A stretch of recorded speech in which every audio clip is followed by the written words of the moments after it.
Mga yam-yam, mga yam-yam kini alang sa mga haters, mga yam-yam kini alang sa mga bashers. Mao kini ang mga tawong dili busy sa kinabuhi, mga tawo nga walay laing kalingawan kun dili hilabtan ang kinabuhi sa uban. Ang atong tubag, dili na unta ka malipay hangtod sa kahangturan, para mutagam. Uyamot maluluyon nga kapalaran, kaning mga haters unta malamdagan, mintras wala panidulot ang tugbang sa ilang kinaiyang walay maayong padulngan ang atong tubag. Unta dili nakamalipay hangtod sa kahangturan, para mutagam. Puro ka panghilabot, wala kay batasan. Miskan og sayop, hala imong tubayan. Kanang imong batasan may takna lang gyud na nga imong basulan ang tanan, para ka mutagam ang atong tubag.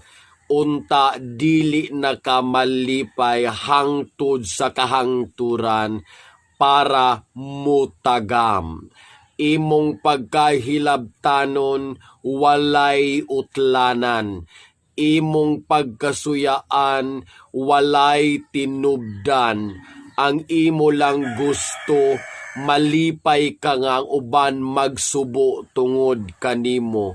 Sige halang, kay ang balos dubli, kanang magkamang-kamang kang magmahay hangtod sa kahangturan. Ang atong tubag, dili na unta ka malipay hangtod sa kahangturan, para mutagam. Makalingaw, kay kung kinsa pay hilabtanon o kinsa pay hinawayon, kung kinsa pay haters, maupay walay sukad. Ang dagway murag gikumot sa panulay ang atong tubag, dili na unta ka malipay hangtod sa kahangturan, para mutagam.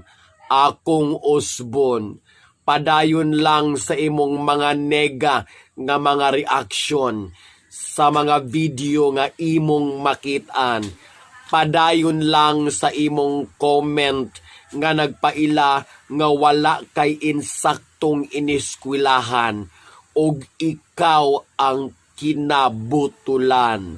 Balik-balik ka og lantaw aron maguol ka, para maoy imong ikamatay ang atong tubag. Unta dili nakamalipay hangtod sa kahangturan, para mutagam. Kalagmitan sa mga haters, puros gakalisod, puros nagkaingon-ingon ang ilang kinabuhi. Wala ba ka nakafeel nga mauna na ang imong gaba? Sigiha pa, para maglisod pagyud ka ang atong tubag. Unta dili na kamalipay hangtod sa kahangturan, para mutagam. Mga haters, mauni ang mga tawong miskan unsay imong buhaton, miskan pagmaayo ilag yun gaman og dautan, dili rata matingala, kay sila ang mga tawong gipakatawo nga walay kalipay ni ining kalibutana ang atong tubag. Unta dili nakamalipay hangtod sa kahangturan, para mutagam. Unta sa matag adlaw sa inyong pagpanghimantay o pagpasakit sa inyong isig katawo, ang inyong kinabuhi makuhaan og usa ka adlaw, para kamo ang unang mupanaw, para ang tanan magpuyo na sa kalinaw ang atong tubag.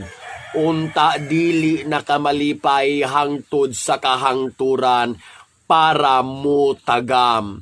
Ikaw haters, lantawa ang imong kinabuhi, og wala ba kay mga kasaypanan o mga binuhatan nga angay ikasaway og makahilabot ka sa uban hilas kaayo murag perpekto nawong murag impakto ang atong tubag unta dili nakamalipay hangtod sa kahangturan para mutagam kung kinsa pay hilabtanon sila pa ang mga walay alimuhag sa sitwasyon. Sila pa ang mga judgmental, puros mga pahong ang atong tubag. Unta dili nakamalipay hangtod sa kahangturan para tagam. Ikaw nga naay kalagod sa uban, miskan og wala ka gihilabtan, og nagtuo ka nga kini nga yamyam dili ka madutlan, timan-i sa imong pagkadungog ani mausab ang imong kinabuhi ang atong tubag. Unta dili nakamalipay hangtod sa kahangturan para tagam. Panapos nga yamyam kitang tanan puro adunay sipyat ug adunay nabuhat nga kasalanan apan wala kay katungod nga ang imong isig katawo imong hukman tamayon og pasakitan respeto sa usag-usa og paghigugma ang ipagtigbabaw para atong maangkon ang kalinaw. Sa tanang mga haters o mga bashers, tanang mga hilabtanon, hala sige padayon, unta dili na mo malipay hangtod sa kahangturan para tagam.